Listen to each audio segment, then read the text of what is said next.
आज सरकार न्यूनतम वेतन की जगह फ्लोर वेतन लेके आ रही है। न्यूनतम वेतन की जो गारंटी थी उसको समाप्त करना चाहती है। हड़ताल के मांग और मुद्दों के समर्थन में अपनी आवाज बुलंद करें और सरकार का जो तानाशाह रवैया है उसकी खिलाफत करें। किसी फैक्ट्री में 300 तक मजदूर हैं, उसमें सरकार की परमिशन लेने की जरूरत नहीं, मालिक जब चाहे जब उसको बंद कर सकता है।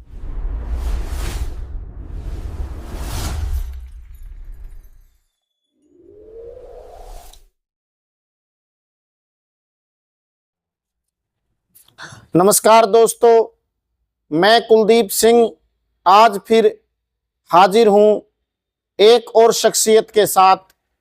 आज हमारे बीच हैं सतबीर खरल, जो CITU देश की सबसे बड़ी ट्रेड यूनियनों में से एक हैं, उसके राज्य कार्यकारिणी के सदस्य और जींद जिला के उपाध्यक्ष के तौर पर काम कर रहे हैं। कामेड सतबीर खरल को आप किसी भी आंदोलन में, धरनों पर, किसी गरीब मजदूर की जहां दिहाड़ी मारी जाती हो, चाहे वो भवन निर्माण का मजदूर हो या भट्ठों पर मजदूरों का शोषण किया जाता हो, या दूसरी जो सेवा कर्मी, ASHA worker, anganwadi, mid day meal, किसी के भी आंदोलन में हरदम अग्रिम पंक्ति में खड़े मिलेंगे सतबीर खरल। आज हम उनसे बातचीत करेंगे और जानेंगे जो आने वाली 12 फरवरी 2026 को राष्ट्रव्यापी हड़ताल है उसके संदर्भ में बातचीत करेंगे। नमस्कार सतबीर जी। नमस्कार जी, आपका स्वागत है। आपको नमस्कार और आपके दर्शकों को भी मेरा नमस्कार। जो 12 फरवरी की जो हड़ताल है, वैसे हड़ताल की गंभीरता इस बात में ही जाहिर होती है कि ये हड़ताल 7-8 महीने के बाद हो रही है। पहले 9 जुलाई की हड़ताल राष्ट्रव्यापी हड़ताल थी और 12 फरवरी को फिर हड़ताल की जा रही है। हड़ताल कोई कर्मचारियों का, मजदूरों का शौक नहीं है, बल्कि हड़ताल जब सरकार अमले अपने तेज कर देती है आम जनता पर, उसकी एवज में हड़ताल के लिए मजबूर होना पड़ता है।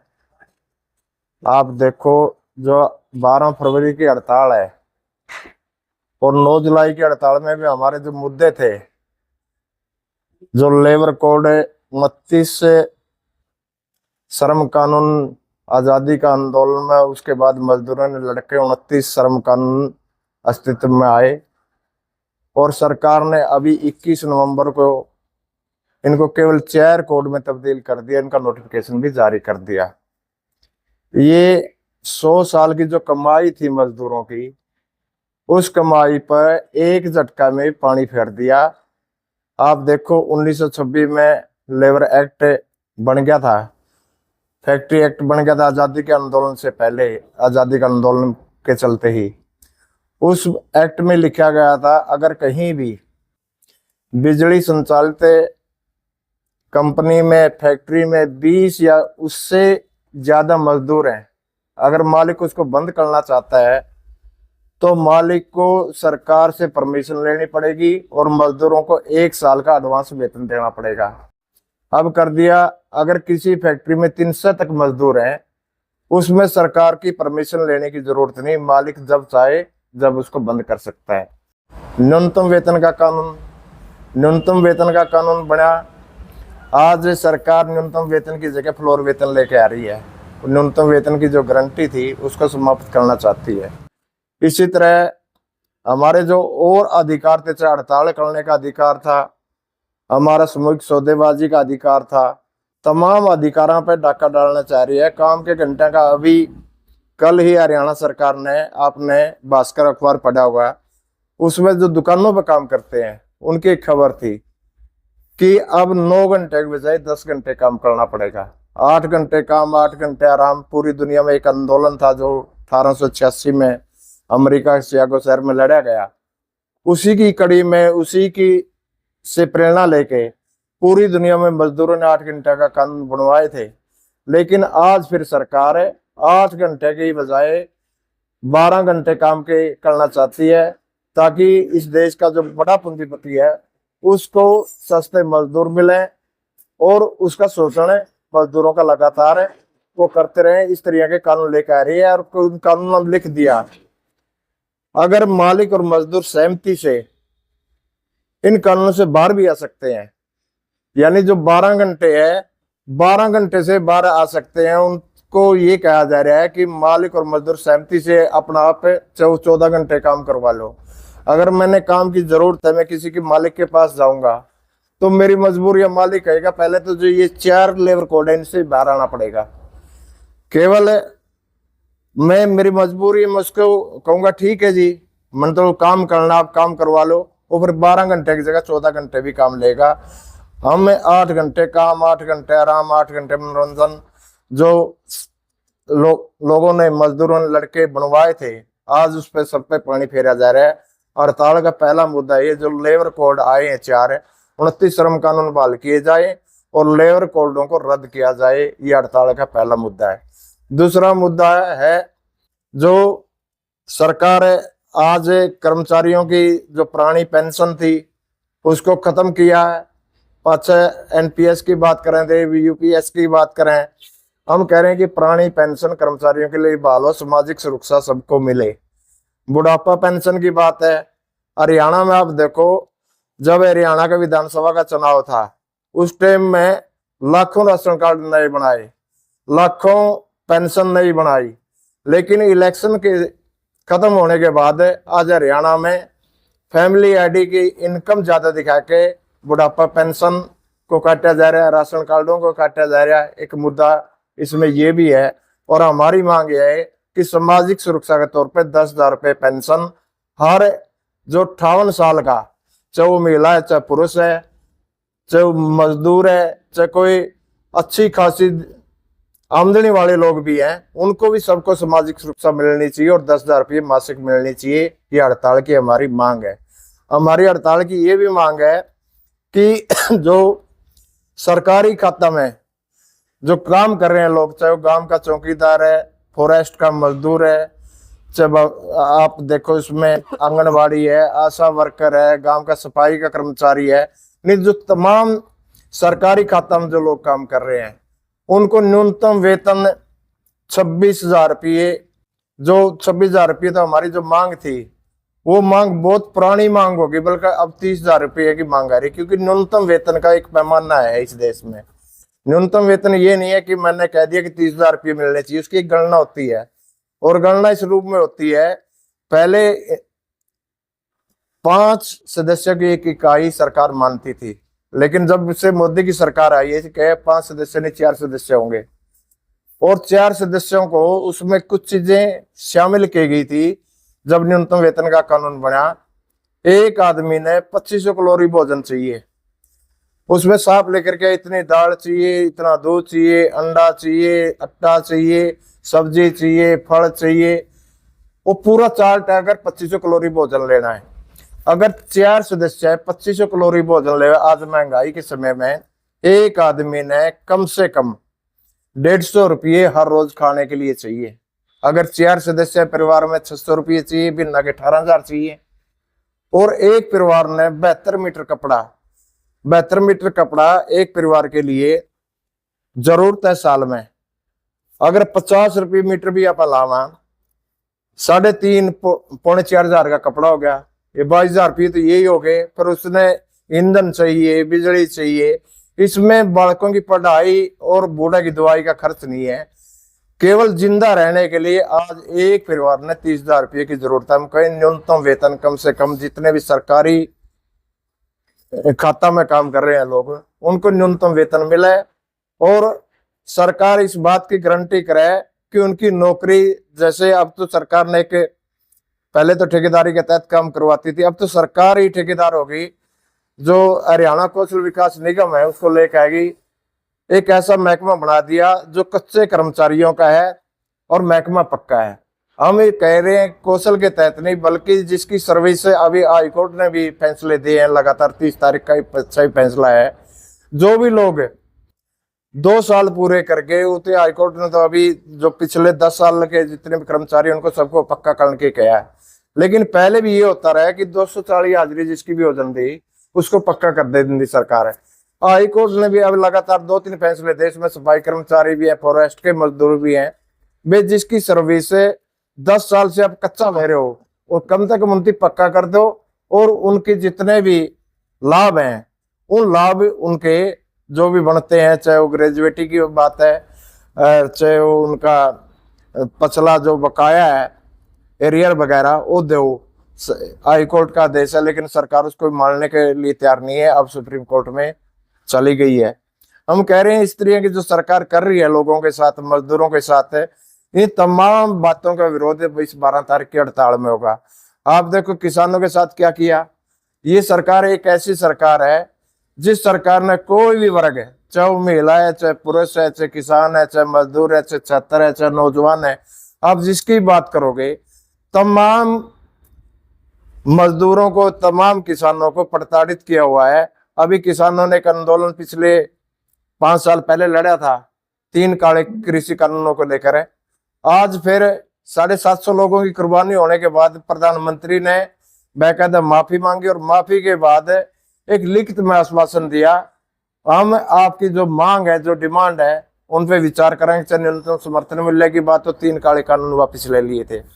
लेकिन अपन देखेंगे अब ये जो अरसा गुजरा है, इसमें सरकार ने दोबारा से नई बाजार नीति, नई कृषि बाजार नीति लेके आ गई, जिसमें 3 काले कानून न्यू की न्यू शामिल हैं कि इसमें प्राइवेट मंडी का प्रावधान है, इसमें जो हमारा आवश्यक वस्तु अधिनियम कानून था उसमें खुल डुल दी गई है कि कोई भी जरूरत की चीज कितनी भी रखो, जिससे आने वाले टाइम में रोटी का जो संकट है वो बड़ा संकट हो जाएगा। क्योंकि हमने देखा है ये कानून इसलिए बनाया था, उस टाइम में भी अनाज की कमी नहीं थी, लेकिन जो स्टोरिये थे वो अनाज को स्टोर कर लेते थे, इसलिए आवश्यक वस्तु अधिनियम कानून अस्तित्व में आया था 1956 में।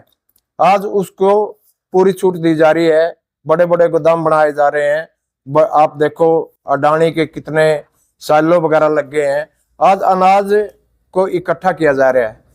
इसलिए हमारी जो किसानों की जो मांग थी, आज भी चाहे वो बिजली का संशोधित बिल था 2025 के नाम पे पेंडिंग पड़ा है, अगर ये बिल आ जाता है, इसमें साफ लिखा है तमाम जितनी भी क्रॉस सब्सिडी है, जो सब्सिडी एक दूसरे से लेके एक दूसरे को दी जा रही है, वो सारी की सारी खत्म हो जाएगी। और बिजली का रेट आज एक तरिया का हो जाएगा। आज बिजली के रेट 3 तरिया के हैं। एक तो खेत की बिजली है जो 15 पैसे यूनिट मिला है, एक घर की बिजली है जो 2.5 रुपये से 4 रुपये तक मिलती है, और एक कारखाना की बिजली है। आप इस लाइब्रेरी में बैठे, इसकी भी बिजली के यूनिट का रेट 10 रुपये है, कमर्शियल है। वो कह रहे हैं कि बिजली का रेट हम एक करेंगे, चाहे कारखाना का, चाहे खेत का है, चाहे घर का है।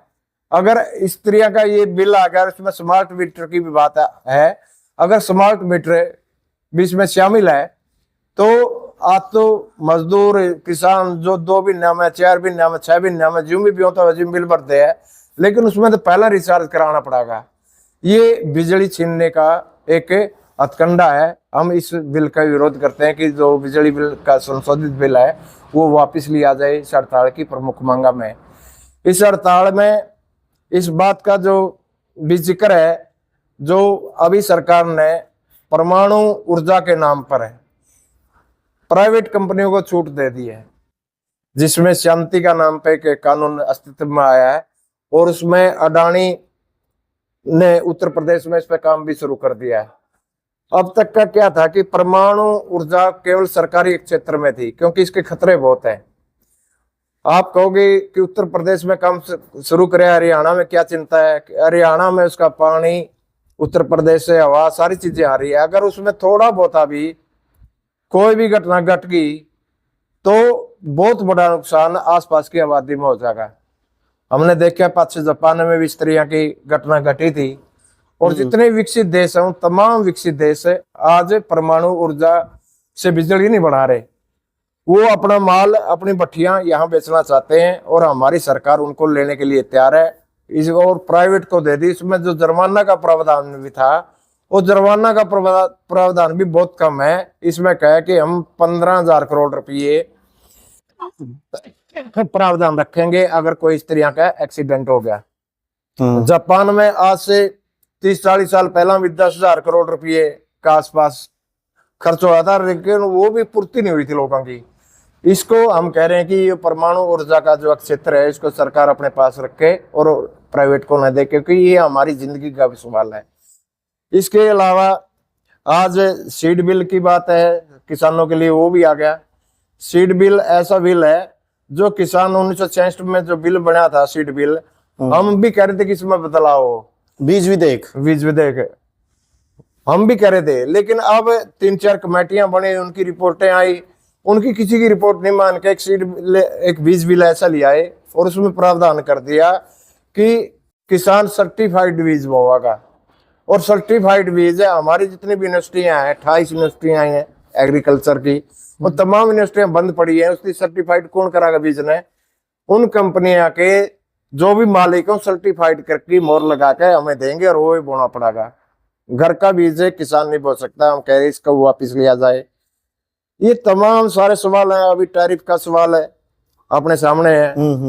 टैरिफ है, अभी हमारे प्रधानमंत्री, वाणिज्य मंत्री, विदेश मंत्री सारे खुश हो रहे हैं, बोले हमने बहुत बड़ी डील कर ली और जो 50% टैरिफ लगाया था वो हमने 18% पे ला दिया और पाकिस्तान में बोले 19% है। वही बात कर रहे हैं कि ने बोला पाकिस्तान आया का तो 19 जो तुम्हारे ने बोला अपना 18 एक कम पड़े, जो ट्रंप के साथ डील हुई है। हाँ, जो डील हुई है इसमें बिल्कुल पहली बार एग्रीकल्चर को, खेती बाड़ी को अंतरराष्ट्रीय स्तर के एक समझौता में शामिल किया गया है। और इसमें जो टैरिफ है, हमें उस जो टैरिफ है पहले लगाते थे अमेरिका पे, वो 17% थी। किसी चीज में हमें ऐसी भी बहुत सी वस्तुएं अमेरिका से आती थी जिस पर हम 150% तक है, जैसे शराब है, वहां की गाड़ियां कुछ कंपनियां हैं, उन पर 150%, 140% तक टैरिफ लगाते थे। उस जो टैरिफ लगाते थे वो 17% थी। अब क्या किया है सरकार ने? अब सरकार ने ये किया, और हमारे पर अमेरिका जो लगाता था वो के औसत अपन देखेंगे वो 3.5% थी। अब हमें हमारे जो माल जाएगा अमेरिका में उस पर लगेगा 18% औसत है, और जो वहां से आएगा उसको 0% टैरिफ लगेगी। यानी हमने जो औसत हमारी 17 थे, आप इसको उल्ट के देखो, जो हमें 17 रुपए मिल रहे थे उनकी चीज यहाँ आने पे, अब 18 रुपए देने पड़ेंगे। यानी बिल्कुल उल्टा होगा सौदा। इसलिए आज हमें जो ये व्यापार समझौता है टैरिफ के नाम पर, यह अमेरिका के बिल्कुल गुलामी का एक दस्तावेज अमेरिका की तरफ से आया है और इसको हमने स्वीकार कर लिया। आप जो 50% टैरिफ की जो बात कर रहे थे कि हमने 18 ला दिया, 25% तो रूस से तेल लेने का था। अभी अमेरिका ने एक कमेटी बनाई है और उस कमेटी में 10 लोगों की कमेटी बनाई है और ये कह दिया कि हिंदुस्तान पे अगर कभी चोरी छुपा अगर रूस से तेल खरीदेगी, ये कमेटी निगरानी रखेगी। यानी हमारी जांच पड़ताल रखेंगे वो। यानी आजादी के बाद एक स्वतंत्र देश पे इस तरह की पाबंदियां कि वो किस देश से व्यापार करेगा, किस देश से वो कौन सी वस्तु मंगवाएगा, ये पहली बार हो रहा है। हम इन तमाम चीजों को, चाहे वो किसानों के खिलाफ है, मजदूरों के खिलाफ है, छात्र नौजवानों के खिलाफ है, बहुत सारे मुद्दे हैं। आप एक एक का अगर जिक्र करांगे, आज हरियाणा के छात्र हैं, जो विद्यार्थी हैं, पढ़ने वाली हमारी बेटियां हैं, उनके बस पासों की क्या स्थिति है? पहले कह रहे थे कि हमने बेटियों के लिए फ्री कर दिया, लेकिन आज प्राइवेट बसें, सारे रूटों पर लगभग प्राइवेट बसें हैं और उन्हें बाकायदा मना कर दिया पास मानने से प्राइवेट बस वालों ने। हमें अभी इसको लेके भी प्रदर्शन किया था, जीएम से मिले और जो इनका ट्रांसपोर्ट का और जिलाधिकारी है उससे मिले। वो बिल्कुल हाथ खड़े कर रहा था एक किस्म से। वो कह रहा था जी ये तो पूरा हरियाणा का मसला, पूरा हरियाणा मैंने बुजुर्गों के पास भी मानने से इनकार कर दिया, बच्चियों के पास भी नहीं मान रहे। मैं आप ये बताओ पॉलिसी में है कि नहीं है? जब इनकी परमिट लिए उस फॉर्मेट में ये लिखा गया कि नहीं है कि जो सरकार की सुविधा है वो सारी की सारी देंगे? बोले ये तो है। बोले ये हाई कोर्ट में गए हैं, हाई कोर्ट का कोई फैसला है? नहीं, बोले नहीं है कोई फैसला। यानी पूरी तरह मनमानी, जो निजीकरण का हम लगातार विरोध कर रहे थे, निजीकरण का जो ये चेहरा है, क्रूर चेहरा, वो अभी सामने आने लग गया है। क्योंकि इनकी मनोपली बढ़ गई कि प्राइवेट है बस ज्यादा होगी, सरकारी कम रहेगी। इनकी सरकार के आदेशों को मानना बंद कर दिया। ये इस तरह की हेल्थ में भी आप देखो, आज लड़ाई बच्चों की पढ़ाई की है, आज हमारे बूढ़े की दवाई की है, स्वास्थ्य के नाम पे पूरी तरह जो सरकारी अस्पताल बुचड़ खाने बन गए। हमारा नरवाना में आप देखो 46 डॉक्टरों की जरूरत है, पोस्ट है, लेकिन केवल 5 डॉक्टर काम करते हैं। यहाँ ना कोई अल्ट्रासाउंड की मशीन है, ना कोई एक्सरे की मशीन है, MRI नहीं है, कोई भी टेस्ट यहाँ जो आज की जरूरत है वो टेस्ट नहीं है। यहाँ कोई हड्डियों का डॉक्टर नहीं है, कोई बच्चों का स्पेशलिस्ट नहीं है। तमाम जो जरूरत के पोस्ट होनी चाहिए वो नहीं है। आज पूरी तरह खिलवाड़ किया जा रहा है और केवल ये कह के कि 5 लाख रुपया का आपको आयुष्मान कार्ड दे दिया। आयुष्मान कार्ड बड़े बड़े अस्पतालों को एक लूट का धंधा बना रखा है। इसमें बहुत सारे फेक ऑपरेशन होने लग रहे हैं। हमारे पास इस तरह की सूचना नहीं है, बल्कि कुछ लोगों ने बताया है कि ये जो प्राइवेट अस्पताल है, ये छोटी मोटी भी अगर कोई समस्या इनके पास लेकर बिक जाए, ये सबसे पहले ये कहते हैं कि आपको तो ऑपरेशन होगा, हार्ट की दिक्कत है, क्योंकि बिना ऑपरेशन इससे पैसे निकलते। इस तरह की जो स्थिति बनी हुई है, ऐसी स्थिति में जो ये हड़ताल हो रही है, इस हड़ताल का महत्व और बढ़ जाता है, क्योंकि ये जनता के सवालों को लेकर हड़ताल है और जनता के जो सवाल हैं वो लगातार ट्रेड यूनियन लगातार उठा रही थी। लेकिन सरकार के जो हमले हैं, ये हड़ताल की आप एक स्थिति वो समझो, हड़ताल क्यों करनी पड़ती है, हड़ताल करवाई जाती है। ये तो जैसे आदमी का बुखार होता नहीं, एंटीबॉडी वायरस जब शरीर में घुसते हैं, उन जो हमारी बॉडी उनसे लड़ती है, इम्यून पावर बढ़ती है। हाँ, जब ही लले बुखार की स्थिति होती है, तापमान बढ़ जाता है, जब वो हार जाती है इम्यूनिटी उनसे। इसी तरह हड़ताल का भी ये मुद्दे हैं कि हड़ताल भी करवाई जा रही है, क्योंकि जनता जो हमले हैं उसे किसानों पे, मजदूरों पे, छात्र पे, नौजवानों पे इस सरकार ने तेज कर दिए। इसलिए यह हड़ताल जन हड़ताल है और 12 फरवरी को पूरा देश के किसान, मजदूर, तमाम ट्रेड यूनियन कर्मचारियों सतवीर जी, इसमें आपने जो बताया बड़े तफसील से सभी मुद्दों को अंतर्राष्ट्रीय से लेकर स्थानीय तक बताया, कुल मिलाकर लब्बो-लुबाब ये है कि जो केंद्र की सरकार है या राज्य की भाजपा के नेतृत्व की सरकार है, उनकी जो नीतियां हैं, उनका मजदूर और किसानों पर हमला है। उस हमले के विरुद्ध में एक जन हड़ताल है, ये ट्रेड यूनियनों और कर्मचारी संगठनों के आह्वान पर। इसमें एक दो बात और है, जैसे मतलब आपने रखा भी है कि हड़ताल तब करते हैं जब उसके सारे रास्ते बंद हो रहे थे, मजदूर काम तब छोड़ता है जब उसके नाक से ऊपर पानी चला जाए। इसमें एक दो चीज और नहीं देख रहे जी, जैसे आप पिछले दौर में मतलब सरकार का एक तानाशाही पूर्ण रुख है, आप शांतिपूर्ण धरने लगा लो, आप 2 महीने 6 महीने से भूख हड़ताल कर लो, एक इकारत की भावना है, सुना ही नहीं जा रही है सहमति की आवाजें कहीं पर भी। मतलब मान सम्मान, किसी की बात मान लो भाई, मांग या आपने कोई मांग मान ली तो उसको फिर लागू नहीं कर रहे। और एक और बात जो भी आपने कराया, अमेरिका के साथ जो डील हुई है, एक बाईपास भी है। मतलब भारत की सरकार तो बोल ही नहीं रही, बता ही नहीं रही समझौते के, वो भी अमेरिकन मंत्री उनके सेक्रेटरी ही बता रहे हैं। और ये जो लेबर कोड के माध्यम से भी आपने बताया 4 लाए गए, और जनता के बीच भी सच्चाई नहीं बताई जा रही मीडिया के जरिए, और ये इस ढंग का एक भ्रमजाल खड़ा किया जा रहा है भाई। मतलब इस पृष्ठभूमि में मेरा जो मुख्य सवाल है वो ये था कि जिस भारतीय संविधान के द्वारा प्रशासित था, डॉक्टर भीमराव अंबेडकर जिस प्रारूप समिति के अध्यक्ष थे, उसमें तो मजदूरों के सुरक्षा की भी बातें हैं, सामाजिक कल्याण की भी बातें हैं, लेकिन हालात या उल्टी पहुंच गई भाई। हर चीज अमीर घरानों कारपोरेट के हित में, गरीबों को निचोड़ो, उनको जो भी लाभ मिल रहे थे उनको धीरे धीरे करके सिकोड़ कर और एक प्रकार से उनको बंधुआ मजदूरों की तरह काम लो अमीरों के लिए, इस तरह की चली गई।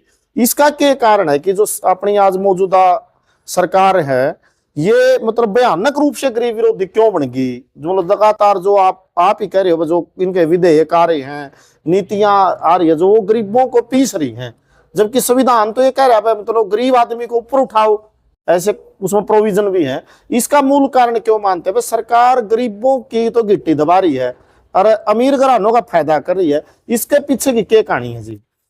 असल में जो ये लोग हैं आरएसएस बीजेपी के लोग हैं, एक तो उनका आजादी की लड़ाई से कोई वास्ता नहीं रहा, बल्कि इनका जो इतिहास है वो गद्दारी का इतिहास है।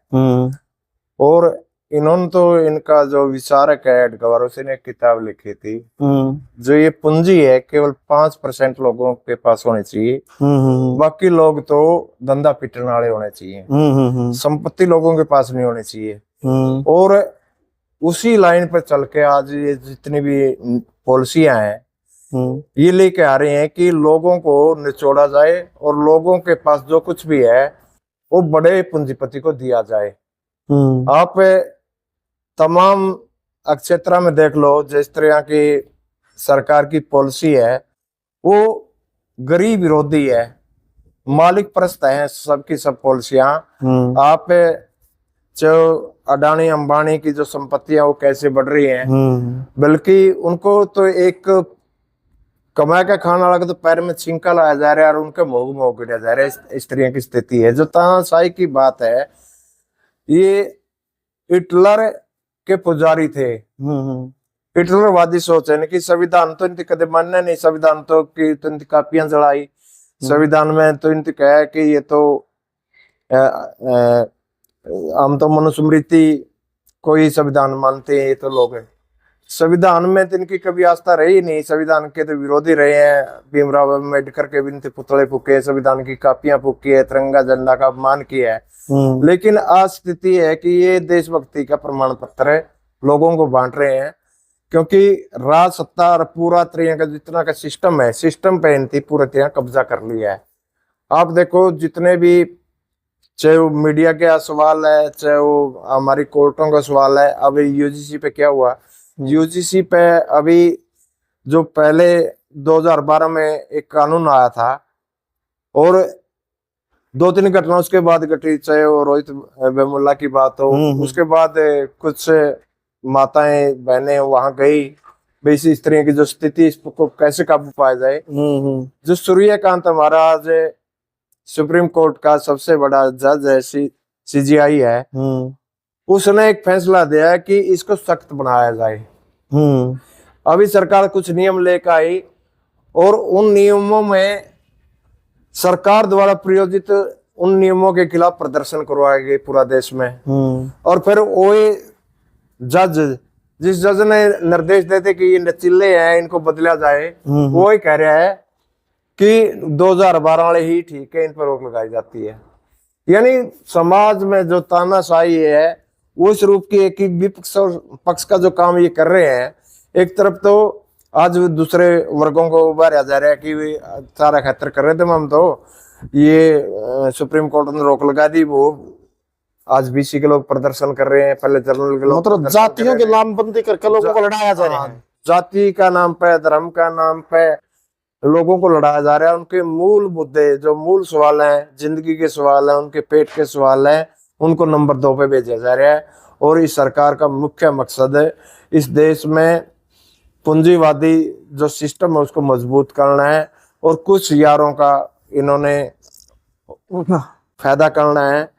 अभी सरकार पूरी तरह नंगा रूप में मजदूर विरोधी, किसान विरोधी निर्णय ले रही है। अच्छा ना, बिल्कुल दुरुस्त बता दिया आपने। 2 सवाल और मैं आपसे पूछूंगा इस चर्चा में। निश्चित तौर पर आर्थिक हमला है, जो गरीब आदमी है समाज में पंक्ति में नीचे है, उसकी सबसे ज्यादा करड़ाई हो रही है। लेकिन कहीं ना कहीं आप ये नहीं देख रहे, बीजेपी ये दावा कर रही है भाई गरीबों में वोट दे रहे हैं। जैसे डीएससी का नाम पर अगर आप देखा, मजदूर वर्ग है जो सामाजिक तौर पर शेड्यूल्ड कास्ट में हिस्सा है, ओबीसी में है, हालांकि एक हिस्सा सवर्ण या सामान्य जातियों में भी है उनका। अब डीएससी के लोग हैं, या आपके जो स्थानीय विधायक और मंत्री भी हैं माननीय बेदी जी, वो भी दावा करते हैं भाई पहली बार हमारी सरकार आई है जी, जो कर रहे हैं भाई। और एक प्रकार का उस ओबीसी का जो कहते हैं, ओबीसी तो भाजपा कहती है हमें वोट दे रही है, एक प्रकार से मजदूरों को इस ढंग से इन्होंने भ्रमित भी नहीं करनी दिया। जैसे हमारी सरकार आई है जी, तो पहली बार हम शुद्ध ले रहे हैं, मतलब ये उसी आदमी के तो नुकसान करे और वो आदमी इनको वोट दे रहा है। ये एक प्रक्रिया नहीं हो रही है जी, आप देख रहे हो। जबकि सच्चाई तो ये है कि मूलतः ये तो आरक्षण के खिलाफ है। विश्वनाथ प्रताप सिंह की तो सरकार गिराई थी भाजपा ने, जिसने ओबीसी को आरक्षण दिया, और आज ओबीसी का बड़ा हिस्सा को ये इस ढंग से बरगला के अपने साथ खड़ा करेंगे। इसके पीछे जो इनकी राजनीति है, वो राजनीति एक दूसरे के साथ लड़वाना तो है। और ये सरकार है जो कह रही है कि हमें खासकर गरीब लोग हमें वोट दे रहे हैं। इसका पक्ष विभाजनकारी नीतियों के साथ साथ है जो दूसरा मुद्दा है, एक तो है जो पूरा तामझाम है जो आज का मीडिया है, और पूरी तरह जो सरकार की गुणगान में 24 घंटे लगा रहता है, एक तो भ्रमित कर रहा है। दूसरी बात है जो कुछ बेनिफिट की स्कीमें हैं जो पहले भी थी, लेकिन इन्होंने उसका बड़ा श्रेय ले लिया, लोगों को मूर्ख बना दिया। जैसे खाद्य सुरक्षा कानून यूपीए की 1 में बना, और आज उसमें क्या था, 2 रुपये किलो चावल गेहूं मिलेगा। लेकिन इनकी क्या किया कि कोरोना का टाइम में जो ये अभी ये मुफ्त में 5 किलो राशन की बात कर रहे हैं, उसमें लोगों के साथ बहुत बड़ी ठगी करी। खाद्य सुरक्षा कानून में लिख रखा है प्रत्येक परिवार को 35 किलो अनाज मिलेगा, लेकिन इनकी क्या किया, 5 किलो प्रति जी मिलेगा। किसके घर में 4 जन को 20 किलो मिलेगा, 3 जन 15 किलो मिलेगा। जिसको 35 किलो अनाज मिलना था, अगर उसको आज 20 किलो अनाज मिल रहा है, लेकिन वो फ्री मिल रहा है।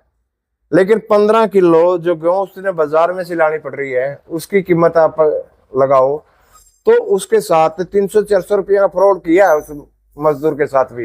ये तो लेकिन उसको ऐसे भ्रमित किया जाए जैसे हम मुफ्त दे रहे हैं। 2 रुपये किलो की जगह केवल 2 रुपये किलो माफ की है। अगर 20 किलो कणक मिला तो 40 रुपये माफ की, कानून तो पहले था। लेकिन उसकी 15 किलो कणक है, 15 किलो चावल उसके रख के उसको भ्रमित कर रहे हैं। आज ओबीसी की बात जड़ती बात करें कि ओबीसी ये जो कह रहे हैं कि प्रधानमंत्री मैं भी ओबीसी हूं, लेकिन आज ओबीसी की जो हालात है, समाज कल्याण के लाले के खासकर जो भवन निर्माण के मजदूर हैं उनके लिए एक बोर्ड है। 1996 में देश के स्तर पे, और हरियाणा में 2005-06 में एक बोर्ड अस्तित्व में आया। उस बोर्ड में 80% लोग ओबीसी के हैं। ये जो भवन निर्माण का बोर्ड है जो चुनाई के मजदूर हाँ। आज उसमें हरियाणा में जितने भी मजदूर थे, जो रजिस्ट्रेशन था मजदूरों का, पिछले 3 साल से पूरी तरह होल्ड पर रख करके उनका रजिस्ट्रेशन बोला भाई इसमें नकली आ गए। नकली बनाए सरकार ने होंगे जो बनाए होंगे, लेकिन अगर मजदूर की लड़की की शादी में कन्यादान मिलना तो वो नहीं मिल रहा है, डेथ बेनिफिट नहीं मिल रहा है, बच्चों को पढ़ाई नहीं मिल रही। उनके साथ पूरी तरह बोर्ड में आज हजारों करोड़ रुपये पड़े हैं, लेकिन मजदूरों का नाम पे इसमें से 5 पैसे भी खर्च नहीं कर रही सरकार, लेकिन डिंडोरा उनका पिट है। और जो कानून है, मैं कह रहा हूँ कि लेबर के जो कानून बदले हैं, इनमें सबसे ज्यादा SC BC का जो तबका है, जो मजदूर वर्ग है, वो प्रभावित होगा। अगर काम के घंटे बढ़ेंगे तो किसके बढ़ेंगे? मजदूर वर्ग, मजदूर के बढ़ेंगे। और ये लोग आज हरियाणा में और पूरा देश में भी ज्यादा निर्भरता इनकी दैनिक मजदूरी पे ही है। इनके ऊपर तो बिल्कुल सरकार ने एक किस्म का कुहाड़ा चला दिया इन कानूनों की वजह से। और वोट चोरी का भी मसला आया है। आप देखो एक जगह 22 वोट, एक फोटो के 22 वोट है। पीछे विपक्ष का नेता ने भी उजागर किया है। और अभी भी जो SIR चल रहा है, इसमें भी बड़ा पैमाना पे वोट काटने का और इनके वोट बनाने का है, जो खेल पूरा देश में देखा है। चुनाव आयोग भी सेट कर लिया इन्होंने, चुनाव आयोग को सेट कर लिया। अभी अपन ने देखा बिहार में वोटिंग के दौरान भी महिलाओं को 10-10 हजार रुपये बांटे जा रहे थे। अभी नहीं, छोटे छोटे लाभ है, छोटे छोटे टुकड़े मजदूरों फेंक के उसका श्रेय और उनके वोट को थियाने की कोशिश से इस सरकार की, मतलब गुलामी के खाइयों में धकेलने की पूरी साजिश है। एक बात और है जी इस पूरी बातचीत के अंदर, जैसे आपकी ट्रेड यूनियन है CITU, और दूसरी ट्रेड यूनियन भी है जो इसको BMS भारतीय मजदूर संघ जो RSS की ट्रेड यूनियन है, उसको छोड़कर सभी ट्रेड यूनियन इस हड़ताल का आह्वान कर रही है। कर्मचारी फेडरेशन में शामिल है और संयुक्त किसान मोर्चा भी इसका समर्थन कर रहा है। थोड़ा CITU के बारे में बताओ जी आप, CITU क्या है, कैसे काम करती है, इसका थोड़ी जानकारी दो। ट्रेड यूनियन होती क्या है जी? CITU 30 मई 1970 में CITU का गठन हुआ था। 30 मई 1970 को CITU संगठन का गठन हुआ था। और इसमें आज 4400 यूनियन काम कर रही है, कहीं बीड़ी बनाने वाली, कहीं चूड़ी बनाने वाली। 4400 4400 4400 यूनियन एफिलेट है। एफिलेशन है। अच्छा।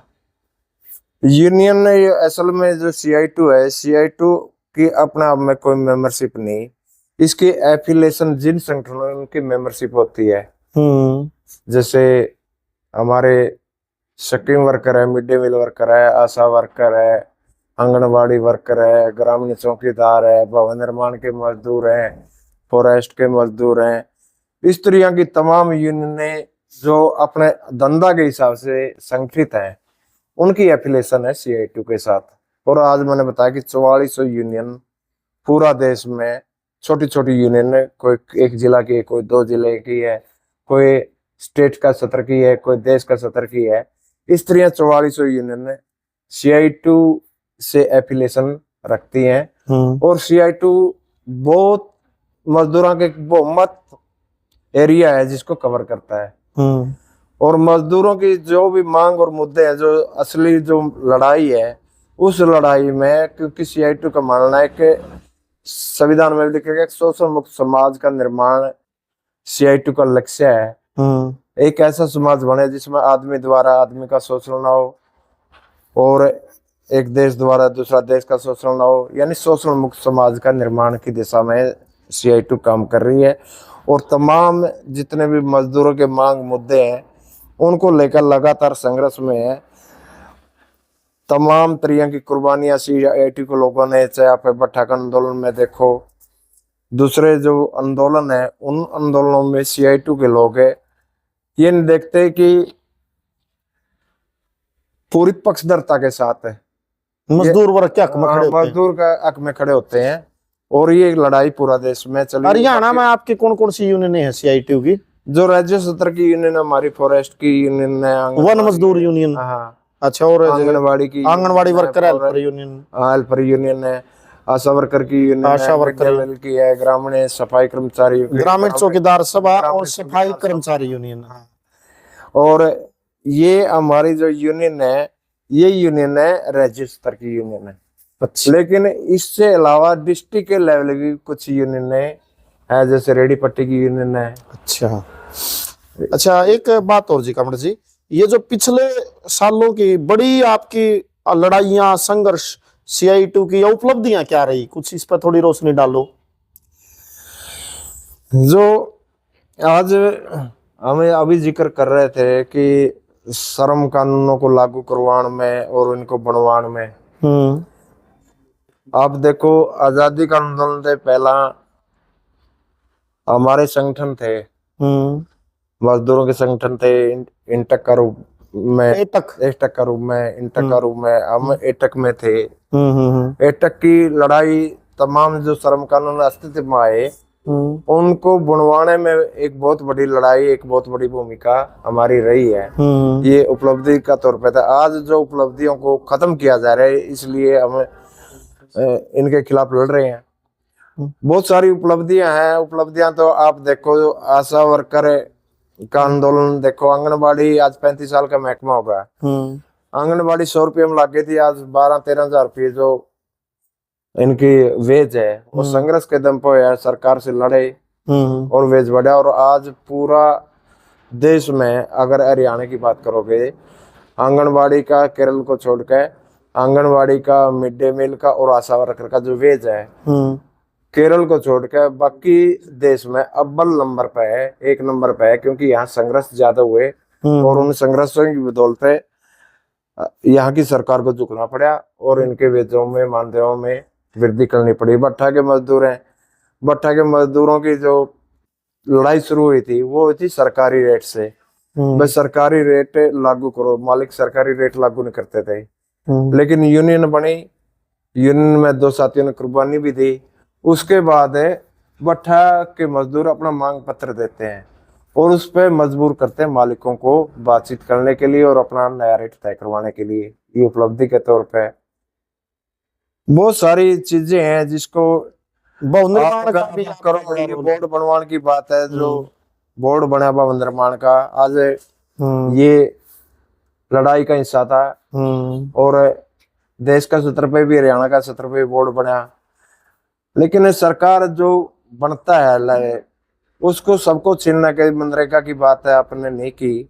मनरेगा की जो लड़ाई थी वो भी ट्रेड यूनियन की लड़ाई थी। जो आज काम का अधिकार शोधन की गारंटी की जो बात आई यूपी 1 में आई। और इससे पहले हमारी लड़ाई थी कि ग्रामीण मजदूरों को काम की गारंटी का कोई कानून बने।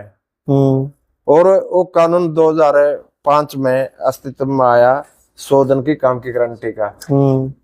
लेफ्ट का भी इसमें बहुत बड़ा योगदान है, क्योंकि लेफ्ट की पार्टियों को बेस्ट एमपी थे और कांग्रेस की जो मनमोहन सरकार थी वो मत में थी। उस दबाव में काम की गारंटी का जो कानून बना, आज इस सरकार ने उसकी भी जयराम जी कर दी। यानी इसको बदल दिया। इसमें जो गारंटी का क्लॉज था, पहले था अगर आप काम नहीं दोगे तो बेरोजगारी भत्ता देना पड़ेगा, डिमांड पे आधारित था। अब ये जो विकसित भारत है जी राम जी ले आए हैं, इसमें कोई गारंटी नहीं, वो केंद्र सरकार की मनमर्जी होगी वो किस जिला में किस प्रदेश में इस काम को चलाना चाहती है। पहले मजदूर अगर डिमांड करता काम देना पड़ता, अगर डिमांड पे काम नहीं दिया तो बेरोजगारी भत्ता का प्रावधान था। अब सरकार ने इसको बिल्कुल बदल दिया और जो सरकार इसके पक्ष में जो प्रचार चला रही है बिल्कुल झूठ बोल रही है। यानी जो इसके नेगेटिव पॉइंट थे उनको लेकर ही पॉजिटिव बनाया जा रहा है। बोले 125 दिन कर दिया, 11 साल से सरकार है और जो औसत आ रही है पूरा देश की वो 52 दिन की है। बताओ भाई, 365 में से। और सरकार करिए अब हमने 125 दिन कर दिया और इसमें 2 महीने काम नहीं चलेगा। सरकार ने पाबंदी ला दी भाई, साढ़े सामने काम नहीं चलेगा। मजदूरों और किसानों को आमने सामने करने की कोशिश है ताकि जो किसान हो इससे कानून का समर्थन करें। ये 2 महीने का नाम इसलिए है, जब आप 365 दिन में 52 दिन काम देते हो, 300 दिन में कितना काम दोगे, तो यह बात है देखने वाली। दूसरी बात जो इसमें बजट था, बजट पहले 10% राज्य सरकार देती, 90% केंद्र की सरकार देती थी। अब कर दिया 60-40 का अनुपात है। आप राज्य सरकारों की जो हालात देख रहे हैं, कई सरकार तो ऐसे अपने कर्मचारियों को वेतन नहीं दे पा रही, क्योंकि जितना भी जीएसटी जब से आया है, जो कलेक्शन है, जितने भी टैक्स हैं वो पहले केंद्र के पास जाते हैं और केंद्र पर उसका हिस्सा राज्य सरकार को देती है। स्वतंत्र जो सोर्स है राज्य सरकारों के वो बहुत कम है।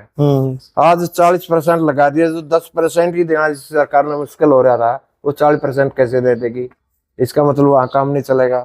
यानी पूरी तरह इस कानून के साथ खिलवाड़ किया जा रहा है और ग्रामीण जो मजदूर थे जिनको गारंटी थी काम की, उनकी गारंटी को हटाया जा रहा है, छीना जा रहा है। ये बहुत बड़ी हमला है, ये हमला है मजदूरों पे। इसको लेकर भी मजदूरों को समझना चाहिए। ये भी हड़ताल का प्रमुख मुद्दा, हड़ताल का प्रमुख मुद्दा। इसमें 100 दिन की जगह 200 दिन काम और 800 रुपये दिहाड़ी हो। और पुनः जो प्रूफ है मनरेगा का वो बहाल किया जाए। प्रूफ जो इसमें मांग पे आधारित है और गारंटी थी। अच्छा, तो इसमें गारंटी तो कहीं नहीं आती। जो इसका पूरा नाम वीबी राम जी वापिस लिया जाए, वीबी राम जी वापस लिया। इसमें कामड़ जी एक बात और बताओ, जो ये हड़ताल है 12 फरवरी की राष्ट्रव्यापी हड़ताल, इसमें पूरे देश में कितने मजदूरों की, कामगारों की, कर्मचारियों की, वर्किंग क्लास की, कितने लोगों की हिस्सा लेने की संभावना है? किस लेवल की हड़ताल होगी है? ये हड़ताल बहुत बड़ी हड़ताल होगी, क्योंकि जो पिछले हमारी हड़ताल थी 9 जुलाई की, उसमें जो आंकड़े आए उसमें 25 करोड़ लोग शामिल हुए थे। बहुत बड़ी संख्या जी, 25 करोड़ लोगों ने हिस्सा लिया। और अब की बार तो हमले और तेज हो गए और इसमें कुछ अलग संगठन जो समर्थन कर रहे हैं, जैसे किसानों के संगठन है, क्योंकि वो भी अपने मांग मुद्दों को लेकर हड़ताल में है। और मनरेगा के मजदूर, भवन निर्माण के मजदूर, अलग अलग जो मजदूर कैटेगरी थी, तमाम पे जो हमले तेज किए सरकार ने। अब की बार ये संभावना कि उससे बड़ी हड़ताल होगी और पूरा देश में बंद जैसी स्थिति होगी। ये हड़ताल सरकार को चेतावनी का रूप में होगी कि या तो नीति बदलो या गद्दी छोड़ो। इस हड़ताल का मुख्य उद्देश्य ये। वाह जी वाह, बहुत। तो आप कोई आम जनता से हमारे चैनल के माध्यम से कोई अपील करना चाहते हो जी? आम जनता से अपील यही है कि जो हड़ताल है हड़ताल के मांग और मुद्दों के समर्थन में अपनी आवाज बुलंद करें और सरकार का जो तानाशाह रवैया है उसकी खिलाफत करें, क्योंकि सरकार केवल नीतियों का हमला नहीं कर रही बल्कि विचारिक हमला भी कर रही है। आज पूरा देश में सांप्रदायिक जो सौहार्द है वो बिगाड़ा जा रहा है। इसके खिलाफ भी लोगों को लड़ना पड़ेगा, क्योंकि एक दिन से बारिश सबकी आनी है। अगर आप ऐसे बटे रहे जात पे, धर्म पे, गोत पे, ये बारिश सबकी निश्चित है, क्योंकि इस सरकार का मुख्य एजेंडा है लोगों का शोषण करना, और इस शोषण के खिलाफ आवाज बुलंद करना जनता का अधिकार है। और जनता से अपील है कि इस लड़ाई में अपना योगदान देवें और इस लड़ाई को मजबूत करें, क्योंकि ये पाड़ेबंदी की लड़ाई है। वर्ग विभाजित समाज है, पाड़ा में समाज है। एक पाड़ा कमा के खनिया का है, एक लूट के खनिया का है। ये उस लूट के खिलाफ लड़ाई है, और इस लड़ाई में अपना पाड़ा पहचान के लोगों को शामिल होना चाहिए, और लोग इसमें लड़ेंगे और जीतेंगे। हाँ, तो हमारी चैनल की ओर से भी सरकार के प्रतिनिधियों से, हमारे प्रधानमंत्री, मुख्यमंत्री या दूसरे प्रशासनिक अधिकारियों से भी हम विनती करते हैं कि वो मजदूर वर्ग की इस पीड़ा को जरूर सुने और सरकार वार्ता करे, बातचीत करे और गरीबों को एक राहत प्रदान करे। जो एक संवैधानिक दायित्व है उनका, वो निभाएं। और सभी दर्शकों से भी अपील है कि वो कमेंट सेक्शन में अपनी प्रतिक्रिया जरूर दें। तो आप ना मेसी में दिया सतबीर जी, आपका बहुत बहुत धन्यवाद। धन्यवाद जी, आपका भी बहुत।